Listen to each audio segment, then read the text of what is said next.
What is up? Thank you for coming to my channel, Prison POV. Shout out to the members of the channel. Shout out to the Point of View crew and Trip on This. In today's video, we're going to discuss how at one point in time I covered for an NLR snitch. Why would you do that, Splinter? Well, we're going to get into it.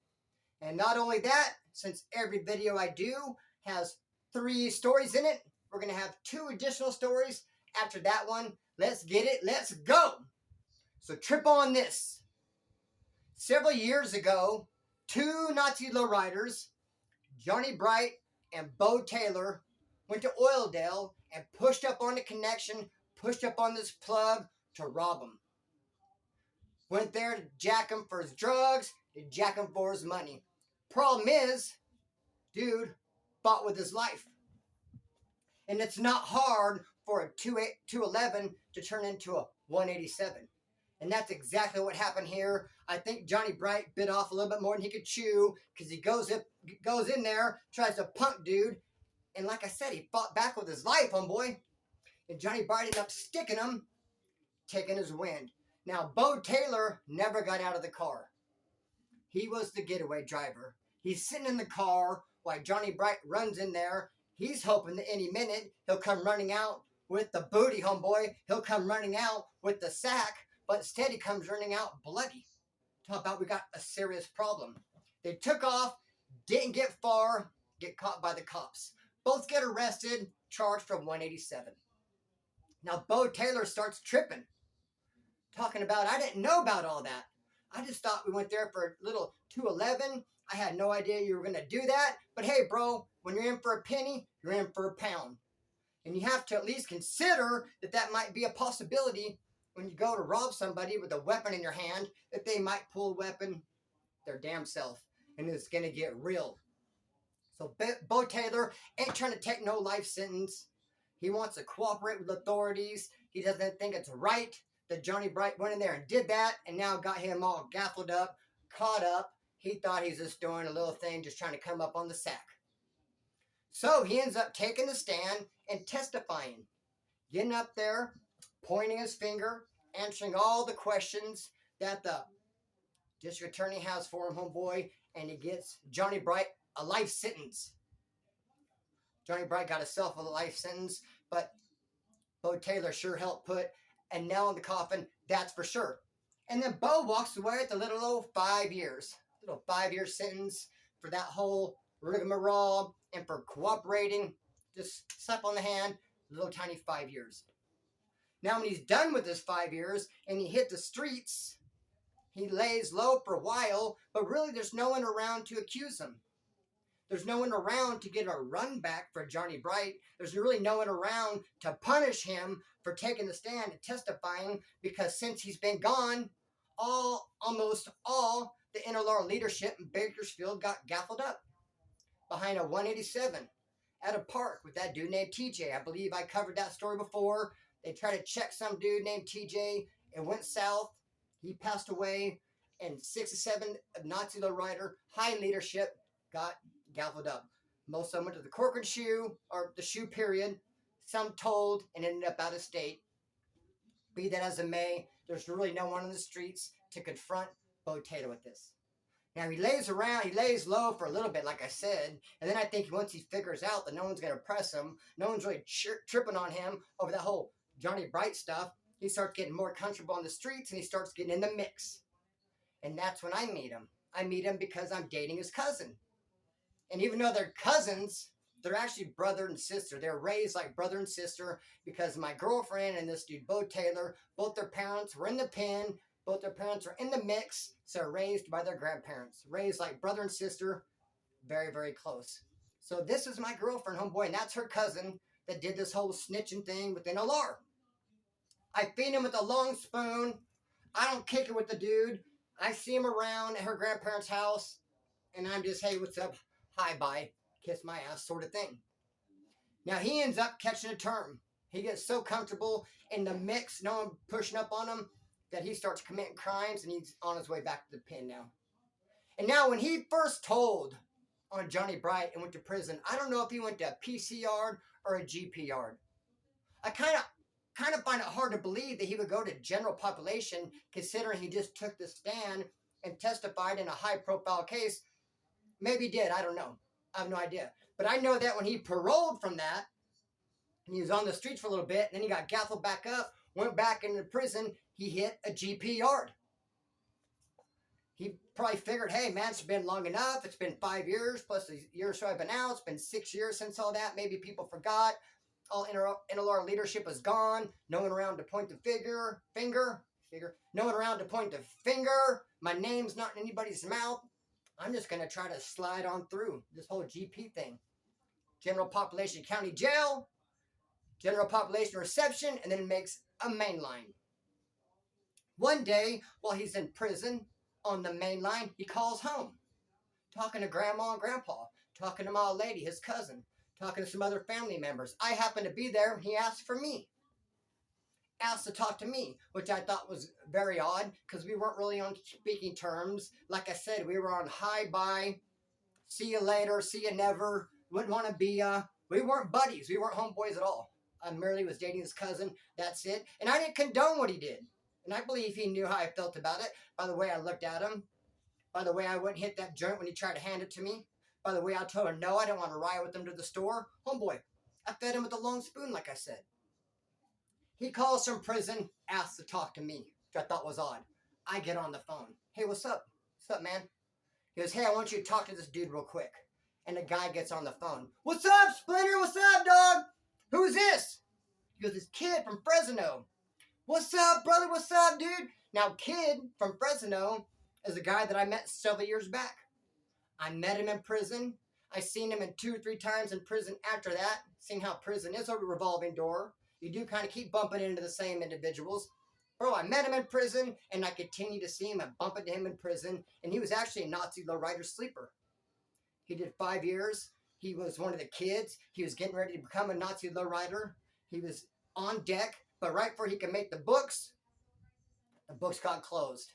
However, he was one of them honorary type dudes, one of them dudes that was so close to being a Nazi lowrider that when they closed the books and said he couldn't be one, he kind of was one anyway. I'm close enough. I'm a sleeper. So, bro, he still represented, dog. He still flew the flag, even had it blasted on him. Anyway, this dude was a good dude. We knew each other for several years, and we'd always bump into each other. Now I'm on the phone with this guy. Splinter, what's up? I go, hey, what's up, kid? And he goes, hey, what's up with this dude? And I go, who? He goes, who? Are you an owl? Your feet fit on a branch? What do you mean, who? This dude right here. This dude, Bo. He's a little funny style. He's a little skittish. He acts like he's hiding something. But the minute I found out he was from Bakersfield, kid said, I asked him about you, because I know you're a solid wood out of Bakersfield. And that's how it usually is. Just like I'm tight with Turtle from Ontario. So anytime I go to prison, see someone from Ontario, I say, hey, you know Turtle? So kid, meeting someone from Bakersfield, knowing I'm from Bakersfield, you ask him, hey, you know Splinter? In other words, I know Splinter's a solid dude. If you're solid, you'll know him as well. Or you'll know him. At least heard of him. People drop names, bro. It's kind of how you build your credibility. Be that as it may. Kid asks Bo, hey, you know Splinter? Bo's like, I could do better than that. I can get him on the phone with you. So I'm talking to Kid, and he's asking me, what's up with this dude, man? He's a little skittish. And I was like, he's cool. Pinocchio nose growing like this, straight line through my teeth. He's all right, bro. No smut on his jacket as far as I know. Straight line through my teeth. I mean, what am I going to say, bro? Oh, he's a snitch? You told on someone? Got someone a life sentence? I mean, dude, that's not really my ball of wax. That's not my can of worms. I don't want to open that up. And I wouldn't even want to do that to Kid. I have a feeling if I would have told Kid, yeah, dude, he's all bad. He's a snitch. Handle it. A snitch, and Kid would have had to stick him, homeboy. That's the only thing you could do to a snitch. They don't got these coming. You actually got to run stealing them. I have a feeling if I would have told Kid, dude's all bad, he probably would have said to himself, damn, why'd I even ask? Why'd I even ask? Be that as it may, brother, I covered for him. I lied for him. I said he's a good dude as far as I know. No smut on his jacket, when actually he has the worst smut possible. So yeah, I covered for him. But why did I do it? Because I'm dating his cousin. And if I would have got all involved. I would have had to send Kid the articles. I would have had to send him some paperwork. I would have had to jump in with both feet. I would have had to grab a big old spoon, stir the pot. It would have turned into a big hooch thing, and my relationship with my girlfriend would have definitely been over. And I was pussy whipped and sprung at that time. I wouldn't even consider it. Yeah, line cover for him. But that's not the only PC that I recovered for. Trip on this. My cousin Michael. My cousin Michael went to Centinela Level 3. He was in the gym. When he was there, the Southsiders in the woods made a big old batch of wine. It was 4th of July. It was New Year's, some holiday, maybe it was a Super Bowl, but it's pretty common for the woods and the Southsiders to kick it, to throw big spreads, to celebrate, and to make big bags of wine together. They had this big wine going. And even though the woods and Southsiders threw in on it together, they both supplied the material. A Wood is the one who had it at his pad. A Wood had it in his locker. He was burping it. He was actually the one cooking it. And he was paying attention to it. So the wine's done. Everyone's drinking. Everyone's celebrating. Everybody's having fun. And they're in a gym, bro. All eyes are on everybody. When you're in a gym, bro, you can't get away with anything. Shoot, when you live in cells, you can't get away with anything. Everybody sees every move you make. And they will pump it up and stir the pot if they deem necessary. And somebody saw this Wood, who had the Pruno, get a tumbler from a black dude, and agree to sell him a tumbler for $5 and take that said tumbler into the bag of Pruno like this and hand it to the black dude. Instant riot. When the Southsiders seen that Wood take a black dude's cup and dip it into the wine, and now everyone afterwards is drinking after this black dude by proxy. It pissed off a bunch of Woods, not just the Southsiders, but homeboy, the Southsiders got heated, an instant riot. They rushed the Woods, kicked it off. My cousin Michael got caught up in it, got all banged up, bro. He fought, he got his. Ended up going to the hole. He was short to the pad, so he kicked it in the hole for a couple months for that riot. Then he paroled, kicked him back out into the streets. Stayed on the streets for a couple months, got busted, went back into Wasco on a violation. Now there's a rule in California prisons, in CDCR, that if you parole from the hole, if you're in ADSEG, the hole, and you parole and go home, when you come back, you go right back to the hole.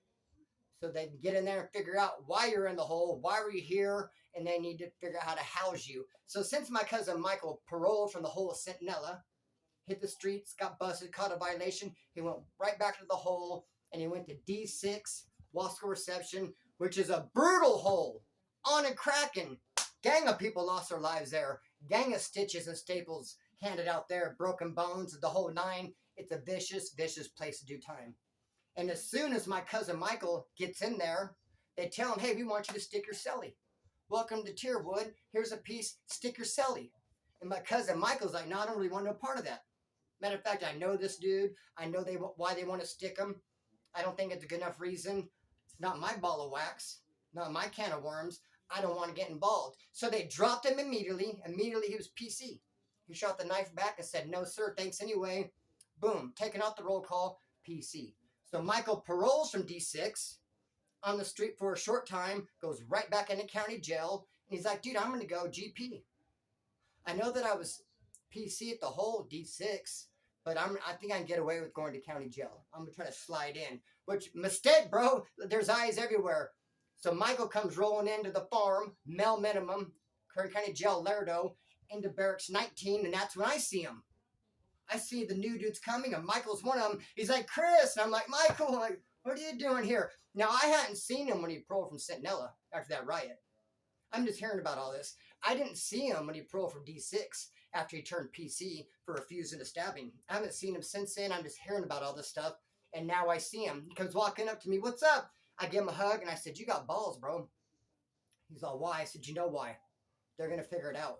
And sure enough, just a couple days later, someone recognized him, said that dude was PC, bottom tier, in Wasco Reception, D6, he's PC. We want him gone. And when I found out the leadership knew and they're moving on him, I went up to him, I said, hey, bro, that dude Michael's my cousin. You guys aren't jumping him. I don't give a fizzuck. I got his back. They said, no, we're just going to 2-on-1 him for 23 seconds. I was like, oh, okay.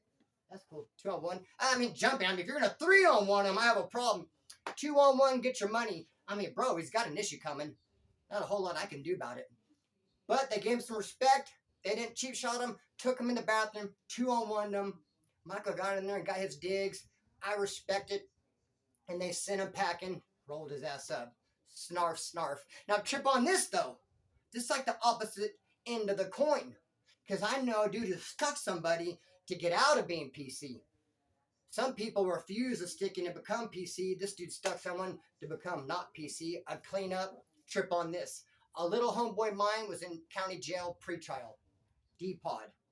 They call it rolling lockdown. It's slammed down. You only get 3 or 4 hours a day room a day. 5 cells out at a time. These 5 cells out for 3 hours. Now these 5 cells for 3 hours. It's a rolling lockdown. You're only out for a couple hours a day.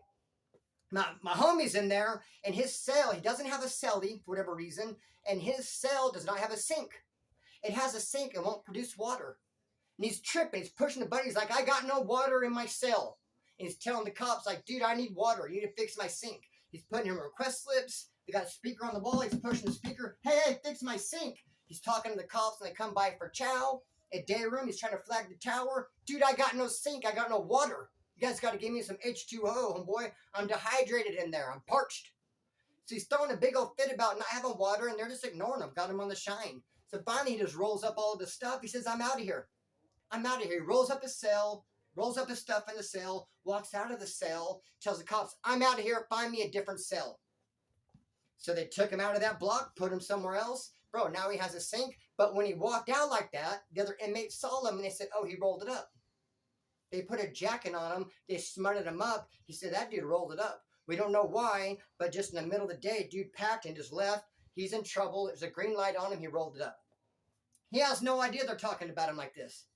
A couple days later, he goes to catch the chain to Wasco reception.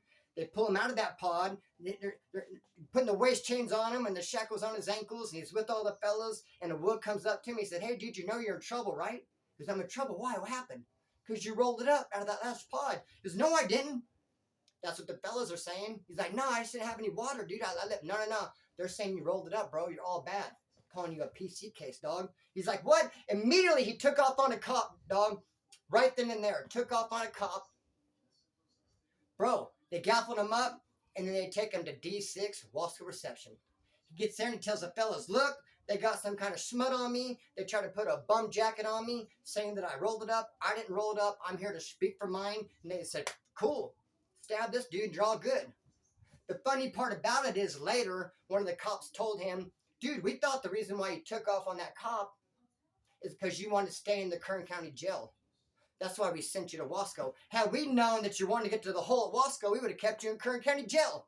Kind of played right into his hand. He wanted to go to D6 to clean up the fact they had him accused of rolling it up. That's the place to clean it up at, the hole. Bro, if they would have kept him in Kern County jail, he would have had no action really on cleaning up anything. He took off on a cop, sent him to D6 the hole. He gets there and says, dude, I ain't no PC. I didn't roll up nothing. I didn't have water in my damn cell. Yes, you did. No problem. We got a job for you. Take this shank, stick it in his neck, and you'll be all good, Bubba. Don't even trip. So those are the stories. I hope you guys are having a good day. I'm going to be going live soon because we got a lot to talk about. There's things I need to talk about that just cannot be discussed in a video. They're just much better alive. And right now I want to shout out the homeboy JD. Much love to you and yours, brother. You're a solid dude. Much love, full blast. And I'm going to cut the string and let it fly. Peace.